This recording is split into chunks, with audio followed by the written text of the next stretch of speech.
Luna POV. Lahat ay napasinghap sa malakas na sinabi ni Sydney. Ang mga bisita ay nagsimulang magbulungan habang may pag-aakusa sa mga mata. Agad na nilapitan ni Nancy si Sydney subalit nagpumiglas to. Let me go, Nancy! Patayin ulit natin ang babaeng yan para wala na tayong kaagaw. Malakas na sinampal ni Nancy ang kaibigan. Tumigil ka na, Sydney. Ano bang pinasabi mo? Nilibot ni Nancy ang tingin sa paligid. Lasing lang ang kaibigan ko, kaya kung ano nang nasasabi niya. Tinanguan ko si Morphe para magpatuloy siya sa pagsasalita. 5 years ago, my wife had been kidnapped by someone. I thought she was dead. Hinalikan ako ni Morphe sa noo. But unfortunately, she's not. Bumalik siya sa buhay ng anak namin. No! Hindi ka totoo! Patay ka na! Kumawala si Sydney kay Nancy para lapitan ako. Pero maagap na humarap si Douglas sa kapatid. Umalis ka dyan, kuya. Papatayin kulit ang pesting yan. Sinampal pa ni Douglas. Kuya, hindi ba kakampi kita? Naluluhang tanong ni Sydney. Nag-iwas ng matang binata. Kitang hirap sa kalooban nito pero kailangang magising ang kapatid niya. Tumigil ka na, Sydney. It's too much. Tama na. Marami ng ebidensya laban na nagpapatunay sa ginawa niyo. Sinabi ko naman sa'yo, hindi ba? Sa oras na mapatunay nagkasala ka, maski ako'y ipapakulong kita. Napatras si Nancy ng maunawaan ng mga nangyayari. Nagmamadali itong tumakbo para tumakas subalit tumarang si Victoria dito. Saan naman pupuntang isang puta at namamatay na taong katulad mo? Umalis ka sa daraanan ko. Aray, bitawan mo ko! Walang naglakas loob na tulungan si Nancy o awatin si Victoria. Punong-puno na ako sa'yong babae ka. Dapat sa'yo makalbo bago ka ipasok ng bilibid. Napakahayop mo! Nababagay ang katulad niyo doon dahil wala kayong kasing sama. Hindi na nagawang gumanti ni Nancy ng sabunot kay Victoria. Hinarang na lamang nitong braso para protektahan ng mukha. Kung hindi pa dumating ang mga pulis para dakpin ang dalawa, ay tsak na sobrang bugbog ang aabutin nito. Parang walang kaguluhang nangyari. Nagpatuloy ang party at lahat na nagbigay ng pagbati sa amin ni Morphe. Sina Aling Babot at Ate Rose ay tuwang-tuwa dahil tuloy na nadakip ang dalawa. Si Douglas ay nakita namin ni Morphe na lumuluha. Sinisisi nitong sarili kung bakit naging ganon ang ugali ni Sydney. Sobra daw niya itong kinonsinti sa mga maling gawain at siya pa raw mismo ang naging kasabwat minsan. Si Victoria naman ay hindi umalis sa tabi ni Douglas at bigla na lamang nawala ang dalawa. Wala nang kawala pa sina Sydney at Nancy dahil sa dami ng ebidensya naming hawak. Maging ang tumulong sa kanila na politisyang lalaki ni Sydney ay nakasuhan din. Maging sina Senyora Barbara at Senyor Pablo ay hindi nakatakas sa parusa. Dahil sa ginawa nitong pagtakip sa nagawa noon ni Nancy at pag-utos nito, naitapon si nanay kahit nabuhay pa ito. Si Kuya Corton ay ginawa ni Morphe ng paraan para maging witness upang hindi makasuhan. Nakiusap kasi ako sa asawa ko na kung maaari ay huwag hayaan na makulong si Kuya Corton. Alam ko may mali siyang nagawa, pero nang iligtas niyang buhay ng anak ko ay walang katumbas na pasasalamat yon para sa akin. Halatang nagulat si Nancy na bisitahin ko siya sa bilibid. Ang laki na ibinagsak ng katawan nito ngayon, humpak ang pisngi nito at nanlalamig ang mga mata. Halatang hindi ito nakakakain ng maayos.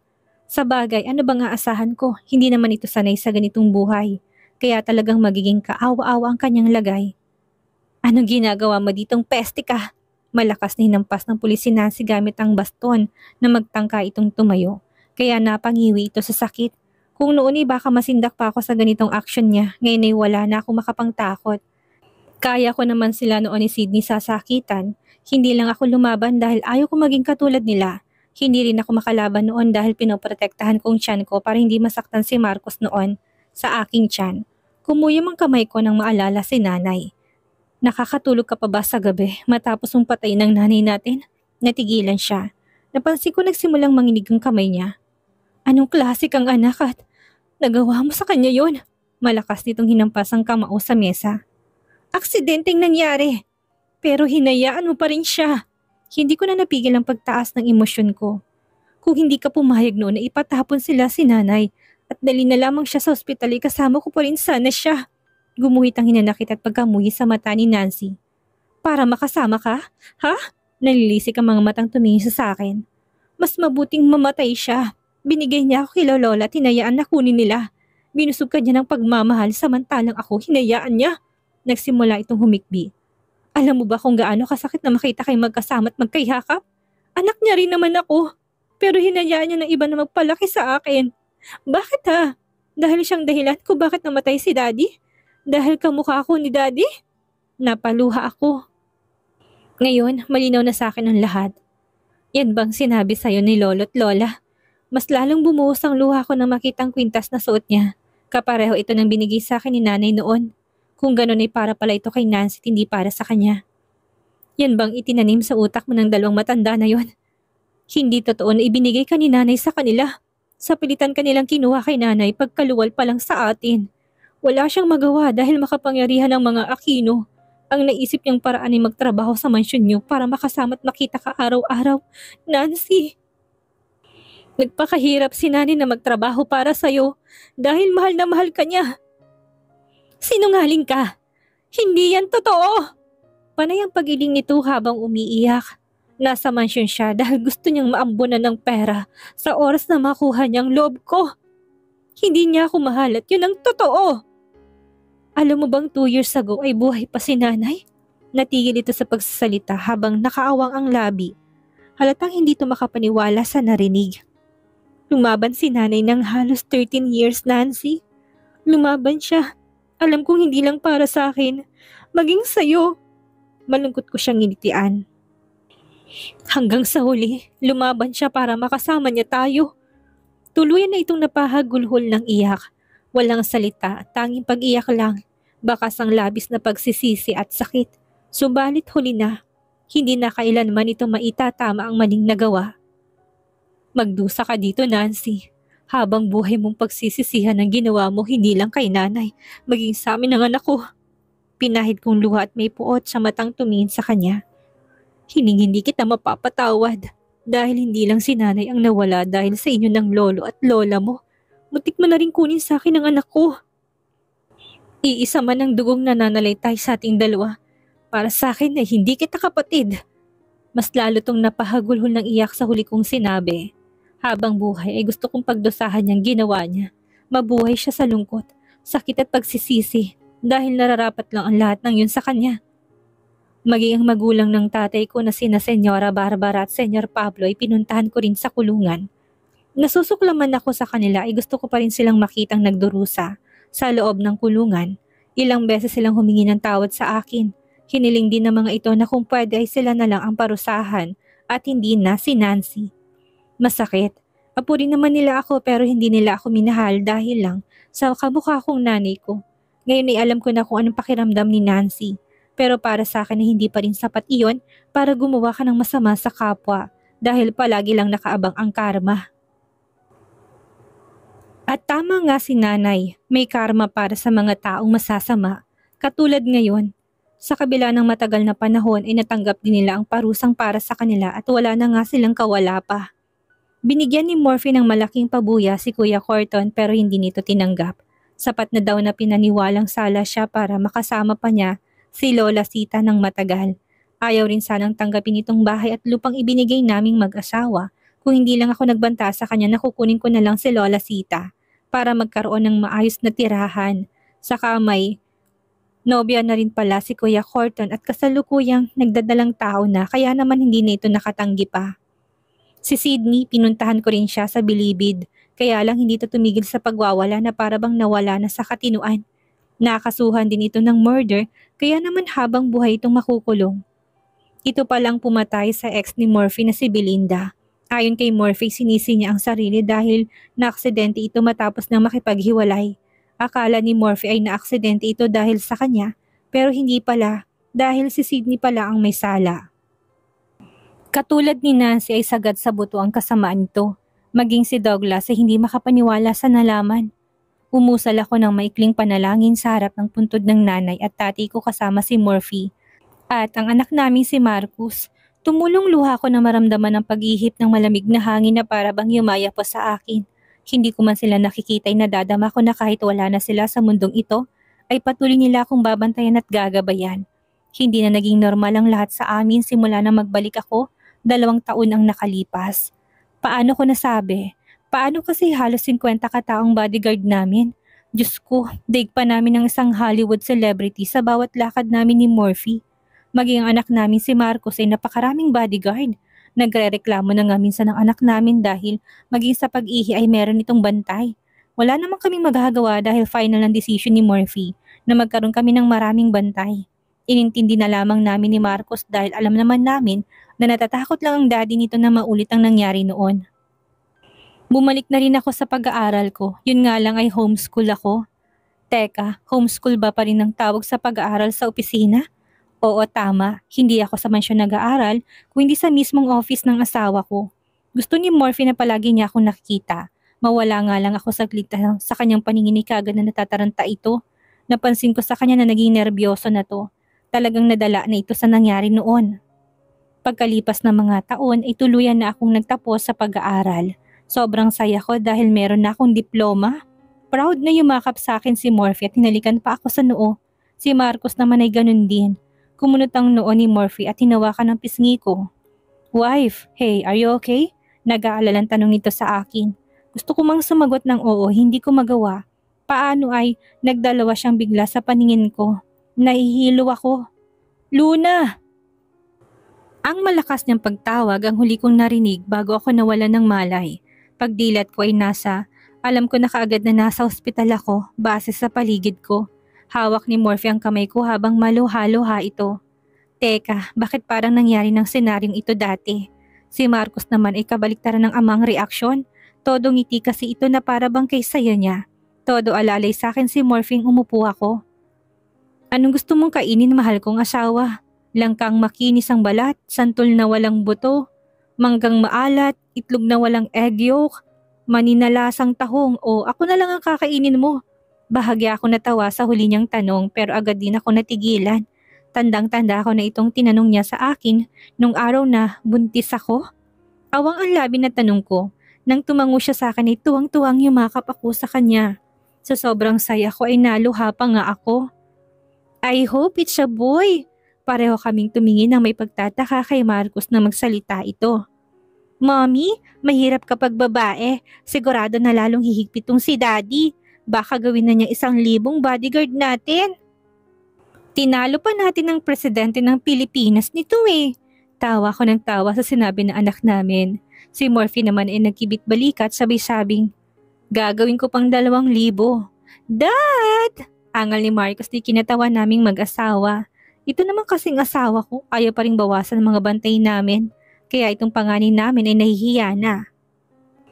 Malaki na daw siya at hindi na kailangan ng sandamakmak na bodyguard. Noong una ay naisip kong tama si Marcos. Pero kalaunan ay narealize ko na tama lang ang ginagawa ni Morphy. Marami na't nagkalat ang masasamang tao kaya dapat lang naprotektahan natin ang mga mahal natin sa buhay. Pagkalipas ng 5 buwan ay nalaman namin na kambal na lalaki naman ang aming anak. Halos magtatalon sa tuwa ang panganay ko.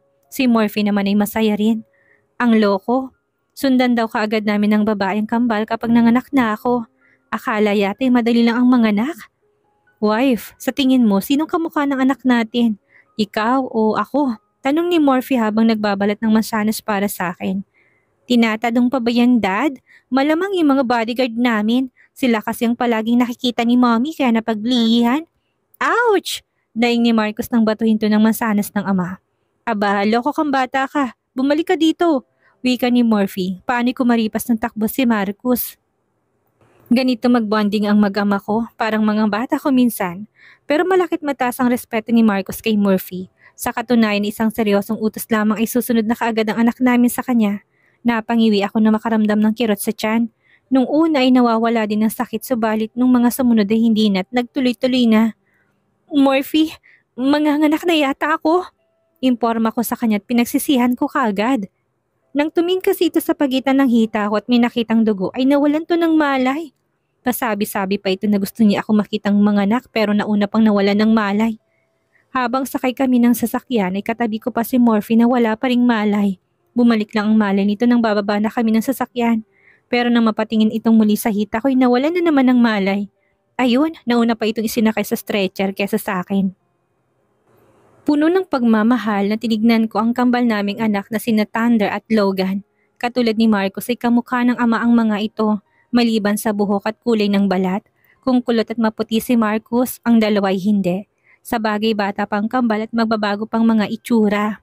Nang marinig ni Morphe ang pag-ungot ng kambal ay kaagad na dumilat ito ng mata. Nag-request kasi ako na dalhin kami sa room ng asawa ko at pinagbigyan naman kami, lalo na't alam nila na isa kaming Del Rio. Agad na naging emotional si Morphe nang makitang anak namin. Ilang buwan din itong nagsanay kung paano kumarga ng babies, kaya ngayon ay walang kahirap-hirap na hawak na itong mga anak namin. I love you, Luna. Thank you for the wonderful gift. Madamdaming saad ng asawa ko. Mahal na mahal din kita, Morphe. Salamat dahil araw-araw mo ako minamahal. Wala na akong mahihiling pa. Lahat ng meron ako ngayon ay labis ko nang pinagpapasalamat sa may kapal. Ang pamilyang binuo namin ni Morphe ay mamahalin din namin ng higit pa sa buhay naming dalawa. Bawat bisita ay puno ng pagkamangha ang mukha habang nakatingala sa harap ng malaking mansyon ng Del Rio. Hindi lubos makapaniwalang mga ito na magpapatay ng isang ribultong gawa sa diamante si Morphe Del Rio para sa ika-12 anibersaryo nito sa asawang si Luna Del Rio. Tumingala si Luna sa ribultong nasa harapan. Kamukhang kamukha ito ni Luna mula sa anyo ng mukha at hugis ng kanyang katawan. Malaki lamang ito kumpara sa kanya. Morphe, hindi ba't parang sobra naman yata tong regalo mo sa akin ngayon? Maging si Luna hindi makapaniwala sa pinagawa ng kanyang asawa para sa kanya. Noon ay sa damakmak na lahas tapos ngayon naman ay isang statue na kamukha niya at gawa pa sa mga diamante. Bumaling si Luna kay Morphe at hinawakan ng kamay nito. Hindi mo ko kailangang bigyan ng ganito para mapatunayang mahal mo ako. Sapat na sa akin na kasama ko kayo ng ating mga anak. Matagal na rin tayo nagsasama. Mahal ko kaya wala kang dapat na patunayan sa akin. Alam ko naman na mahal mo ko, kami ng mga anak mo. Kaya kahit walang material na bagay ay batid ko na mahal mo ako. Ngumiti si Morphe sa kanyang may bahay. Puno ng pagmamahal ang puso nilang mag-asawa para sa isa't isa. Ilang beses ko bang sasabihin sa'yo na hindi mo ko mapipigilan pagdating sa mga gusto kong irigalo sa'yo? Sinabi ko naman sa'yo, hindi ba? Mas lalo ko nagpapayaman para sa'yo. Para sa inyo ng mga anak natin. Anong silbi ng yaman ko kung hindi ko bibili ng mga nais ko para sa'yo? Nakangiting na pailing na lamang si Marcos nang marinig ang usapan ng kanyang magulang. 18 na siya at nasa tamang edad na. Meron na rin siyang mga kapatid, subalit ang mga magulang nila hindi pa rin nagbabagong pagmamahalan sa isa't isa. Balang araw ay makakahanap din ako ng babaeng mamahalin ako. At mamahalin ko ng sobra. Isip-isip ng binata. Aray ko po! Reklamo ng 10 taong si Geneva na mabangga ito sa panganin anak ng mag-asawang Morphe at Luna. Inalalayan tong tumayo ni Marcus. Pinagpag din niyang suot nitong kulay pink na bestida. Nang mapansin ng binatang mamahaling bestida, sandals at mamahaling hawak na manikay na lukot ng kanyang muka. Thank you po, Kuya Marcus. Pasasalamat ni Geneva matapos nitong maitayo. Pwede ba sa susunod tumingin ka sa daraanan mo? Huwag kang tatanga-tanga para hindi ka nasasaktan. Angil ni Marcos sa paslit. Hindi niya gustong batang to. Bukod sa spoiled ito na kanyang ina, kung ano-ano pang hinihingi nito. Sa murang edad ay nakikita niya na maluho ito't gustong nasusunod ang gusto. Bata pa lamang ay dapat na nitong matutunan na dapat ibinabagi sa estado ng buhay ang luhong na gusto nitong makuha. Hindi yung umaasa to sa ibang tao o nanggagamit ng ibang tao para makuha ang gusto. Nagsimulang mamulang mata ni Geneva. Sanyalis na ito'y paiyak na. Sorry po, Kuya Marcos. Hingi ng tawad nito na halatang pinipigilan ng maluha. Mabuti na lamang at tinawag na ito ng amang si Corton. Tumakbo na ito tumalis sa kanyang harapan para punta ng ama. Kuya Marcos, tawag ni Logan sa kanya. Ginuso nito si Geneva. Bakit parang ang bigat ng loob mo kay Eva? Mabait siyang bata, kuya. Hindi siya katulad ng iniisip mo. Logan was right, Kuya Eva is good a girl. Kung hindi lang kapatid ang tingin ko sa kanya, aasawahin ko yan paglaki ko. Isang malakas na batok ang natikman ni Thunder kay Logan. Hoy Thunder, kilabutan ka nga sa mga sinasabi mo. Ani Logan sa kakambal. Sinulyo pa ni Marcos sa Eva na ngayon ay 15 ng edad. Kausap ito ng mami niya at daddy niya ngayon, madalas tong nasa mansyon. Pinapasundo pa ito ng kanyang ina sa bahay ng mga ito. Tumaas ang kilay niya na makita mga dumating na mga shopping bags na mula pa sa mga kilalang mamahaling brands. Ang iba'y halatang galing pa sa ibang bansa. Eva, sukatin mo to. I'm sure na bagay ito sa'yo. Wika ng mami niya na nagniningning ang mga mata habang hawak ang isang mamahaling gintong kwintas. Wow, thank you po Ninang. Pasasalamat ni Eva. Ito bang mabait na sinasabi ni Thunder at Logan? Tanong ng isip ni Marcus. Hindi ito mabait o mabuti. Mas tamang mapagsamantalang taong itawag dito. Sinasamantala nito ang kabaitan ng kanyang ina para makuha ang gusto. Titiyakin ko na hindi ako mag-aasawa na katulad niya. Itong itinatak ng binata sa kanyang isipan. Marcus, hindi naman sa nangihimasok ako sa relasyon niyo ni Felicity. Pero sana maging hudyat na ito bilang babala sa'yo na hindi kanya mahal. Kung tunay kanyang mahal ay hindi niya i-reject ang marriage proposal mo ng 4 na beses. My God, anak, ni hindi kanya tinatawagan o kinakamusta man lang. Nobyo ba talaga ang tingin sa'yo ng babaeng yan? Nababakas ang pagkadisgusto sa tinig na wika ng kanyang ina, maging ang kanyang ama ay ganun din ang expression sa muka. Lahat sa kanyang pamilya hindi gusto si Felicity. Bumuntong hininga siya at sumandal sa kanyang survival chair. Tumingin siya nang humihingi ng paumanhin sa kanyang ina. Mommy, please, give her a chance para maipakita niyang hindi siya katulad ng iniisip niyo. Felicity is a good person. Masyado lamang siyang busy sa kanyang modeling career. Darating din ang tamang panahon para sa aming dalawa. Besides, I understand her. I'm her boyfriend, that is why I must understand her situation and feelings right now. Hindi ko pwedeng palaging isipin ang sarili ko. Paliwanag niya sa mommy niya. How about you, son? Inintindi ka ba niya tulad ng pag-intindi mo sa kanya? Natigilan si Marcus at hindi ka agad nagawang sumagot sa tanong ng ina. Marcus, kung mahal ka talaga niya, iintindihin ka rin niya katulad ng pag-intindi mo sa kanya. Sa nakikita ko, sarili lamang niyang iniisip niya. Bumuga ng malalim na buntong hiningang mommy niya bago tumayo. I'm sorry, anak, kung sa tingin mo'y masyado na akong nangingialam. Gusto ko lang naman na mapunta ka sa mabuti at tamang babae. Hayaan mo, pipilitin ko sarili ko na tanggapin ang babaeng mahal mo. Pero sa oras na makita kong hindi siya nagbago at hindi niya deserve ang pagmamahal mo, ay hindi ko maipapangakong mananahimik ako. Hindi kita pinalaki at minahal ng sobra para lamang saktan ng iba. Tandaan mo yan, Marcus. Hindi nagsalita ang kanyang ama, subalit sa kalooban nito'y alam niya na ang mga sinabi ng kanyang ina ang nais din itong sabihin sa kanya. Bueno, aalis na kami, Marcus. Tandaan mo, anak, kapag tumibok to ng sobra sa abnormal na paraan habang nakatingin ka sa isang babae, ay isa lamang ang ibig sabihin nun. Mahal mo ang taong yon. Dugtong ng mommy niya sabay turo sa dibdib bago umalis kasamang daddy niya. Humawak si Marcus sa dibdib. Hindi pa tumitibok ang puso niya ng ganon.